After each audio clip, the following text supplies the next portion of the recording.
Bonsoir, Nadine Yambo. Good evening to you, televiewers, and thanks for joining us in this edition of the 8 p.m. bilingual newscast on Equinoxe television. In the headlines, over a dozen of lives have perished in separate ghastly road accidents in the city of Douala within the space of 24 hours.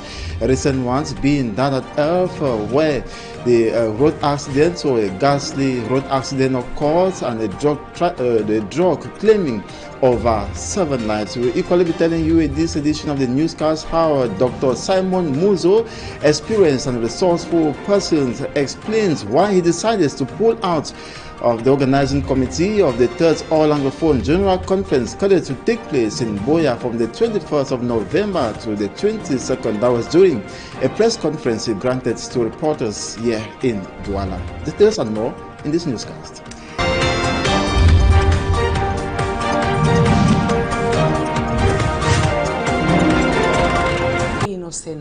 Exactly, Nadine Yambo, thanks, and once more, good evening to you, televiewers, and thanks for staying with us. We begin with a series of accidents that have occurred in the city of Douala. We begin by telling you of the road accident which occurred at Earth early today. That's in the village neighborhood in Douala, whereby 7 persons were crossed to death by a heavy-duty truck. The driver was trying to avoid crossing to death a woman who was crossing the road, however, burst into a group of commercial motorbike riders and claiming 7 lives. It should be noted that circulation was paralyzed for several hours. Forces of law and other answered presence to reinstate circulation. Elements of the Army rescue units were equally on the scene. They dispatched the corpses to the morgue while those injured were conveyed to the hospital. I should equally be noted that the bikes were damaged completely and of course beyond repairs. Some, however, thank God Almighty for enabling them escape or enabling them survive the accident, as they were never involved or never touched by the truck that lost control and crashed into a group of commercial motorbike riders as it avoided crossing to death a woman who was crossing the road. That was early today at Earth in the village neighborhood in Douala. We continue talking the same accident. This time we'll be listening to a witness of that accident that occurred at Earth in the village neighborhood. Take a listen. By profession, my vehicle is parked that way. So this early in the morning, there was a woman that was crossing along the roadside. So immediately there was one trailer that was coming with a very high speed. Immediately the vehicle dodged a woman. He enabled the vehicle to cross and carry all the Okada people that were coming, they were going to town. So there were 7 deaths. 7 people died at the spot.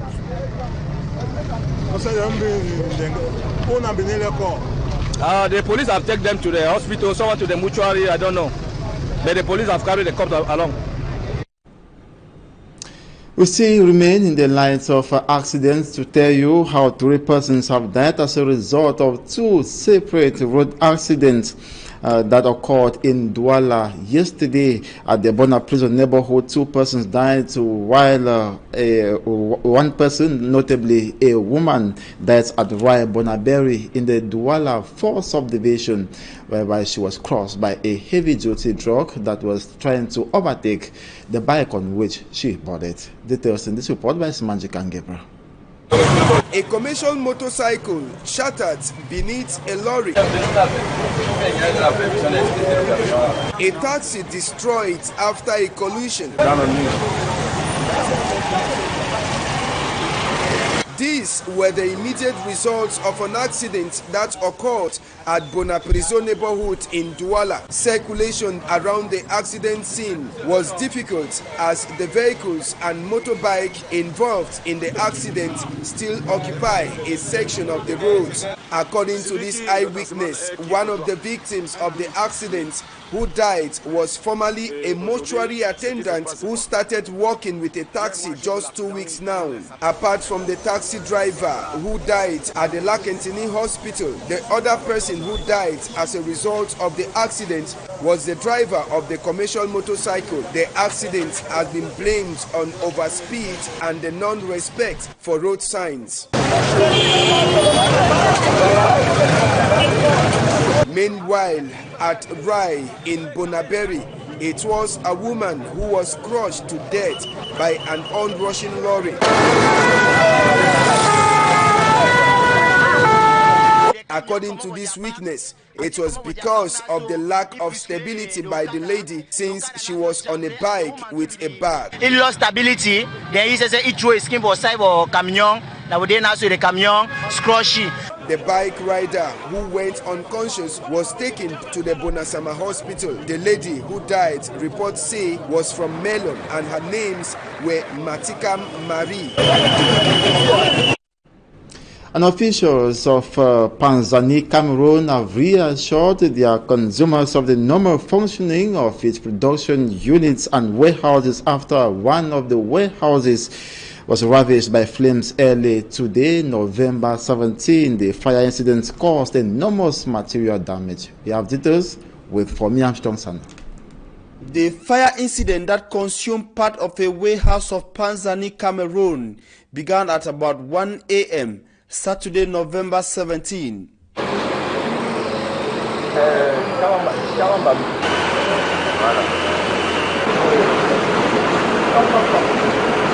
The ravaging flames succeeded in reducing the content of this warehouse into ashes, but got contained thanks to the huge mobilization and fighting spirit from the firefighting unit, the Air Force, the National Gendarmerie, the police, clients and the local population.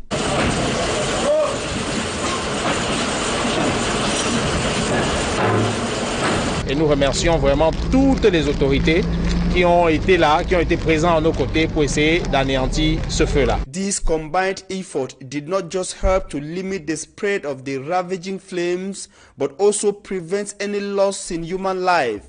Et nous n'avons pas eu de perte en vies humaines. Curiously, the Saturday, November 17 fire outbreak at Panzani, Cameroun coincided with a planned launch of their new product, La Pasta Gold, which officials of the enterprise assure consumers of its availability. Notre société est debout while thanking administrative officials, different elements of the army, the National Gendarmerie, the police and all those who assisted them to put off the flames.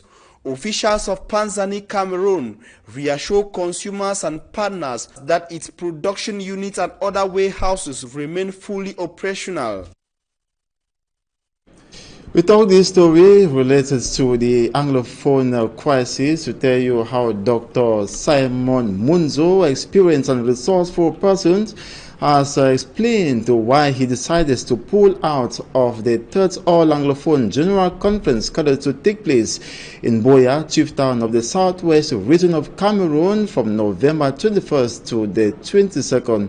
During a press conference today in Douala Littoral region, he says it is due to constant threats by leaders of the separatist movement. He, however, says he is ready to support the conveners to ensure that the Anglophone General Conference takes place, even though he will no longer, or he finally put out as a spokesperson of the organizing committee of the third All-Anglophone General Conference.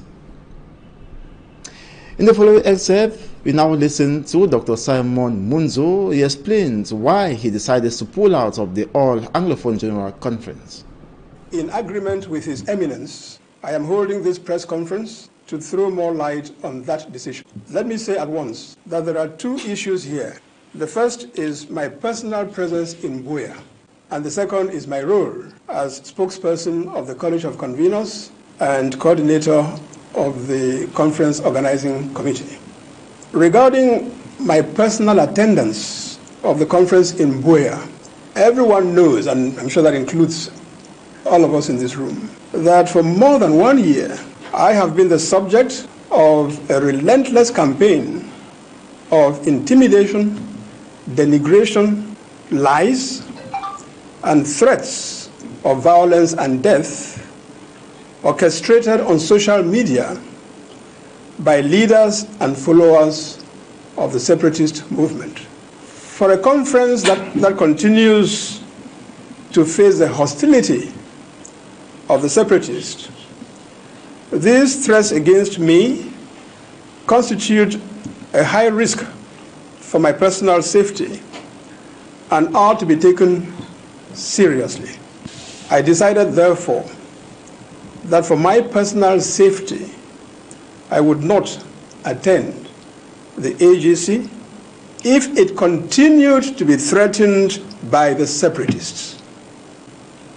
On the other hand, concern about my personal safety is not the reason for my decision to step down as a spokesperson of the College of Conveners and coordinator of the conference organizing committee.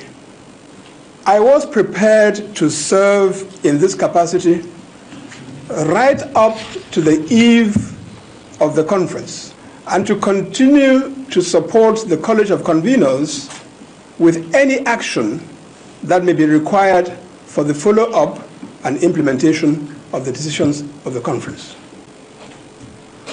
On Monday, the 12th of November 2018, Mr. Chris Anu, a separatist leader, released an audio message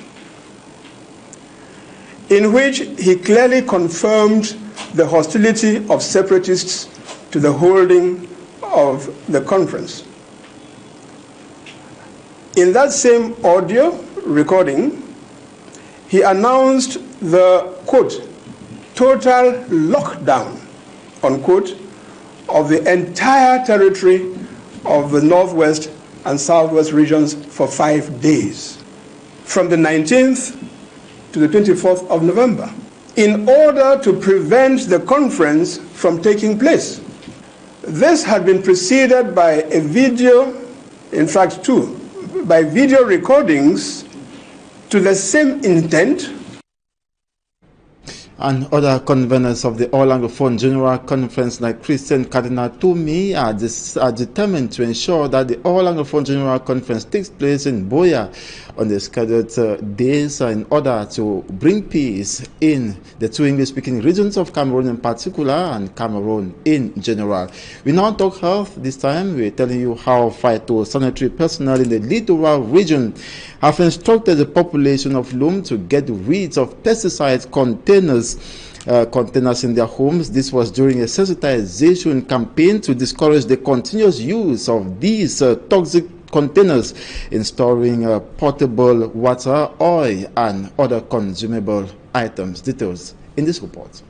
The use of pesticide containers in Loom in the Mungo division of the littoral region by the population for storing vegetable oil and some food items is growing at an alarming rate. Phytosanitary personnel in the littoral region who organized a sensitization meeting in Loom have strongly condemned the persistent use or exposure of these pesticide containers. Farmers are held responsible for these. When these farmers buy their chemicals from the market, they take to the farm and they use it, they throw it carelessly. Some enter the water, drinkable water that people carry from the lower part of the stream and drink it. And then some use these waste containers to light fire. Some use the containers to carry drinking water. Even the tappers, they use this container to put palm wine. Phytosanitary personnel educate that women who lit fire with these pesticide containers end up inhaling the toxic smoke, which intoxicates the system. A pregnant woman, they note, will give birth to a child with some deformities. Parfois les enfants avec 6 doigts ou bien 2 têtes. Households have been urged to bring out such pesticide containers from their homes for incineration. We recommend the best strategy at the level of their farms. They should have all the motivation to bring out all empty pesticide containers because they are dangerous to the environment and they are also dangerous to their own health. The struggle for the eradication of these toxic containers for storing water, oil, palm wine, and some foodstuff is not just that of phytosanitary officials. With all the stakeholders, MINADE, Ministry of Environment, we hope that this mission will be achieved. Health, they say, is wealth. And of course, we now talk this other story, something different. Members of Cameroon's lower house of parliament will soon begin examining the 2019 finance bill at the ongoing November session of parliament. The bill tabled in parliament recently stands at, rather the budget stands at 4,850 million francs CFA and will run for the 2019 financial year. The new rules of examination and adoption of the state budget was equally drafted. They sat through a seminar geared towards getting them acquainted with the new rules. And for greater details, here is an extract of the Director General of Budget at the Ministry of Finance, Siri Edu Alu. First of all, we have to appreciate the level of income and the resources and the charges, so that we appreciate the level of the deficit before we discuss with the mean to give to the administrations. First of all, we discuss on the relation between the resources and the charges of the state before we give the means to the administration. Formally, we discuss. We start with the means to give to the administration, and it was not so good. So the new financial regime stipulated that we have to first of all emphasize on the relationship between the means and the charges before we give that resources to the administration. And of course, that's the end of this edition of the 8 p.m. bilingual newscast on Equinoxe television. Thanks so much for watching. Do have a splendid evening and equally a nice weekend. Nadine Yambou, nice weekend. Merci Chine, c'est Nazé, meilleur à vous. Mesdames et messieurs, c'est la fin de ce journal. Merci pour votre aimable attention. Passez d'agréables moments en compagnie de nos programmes.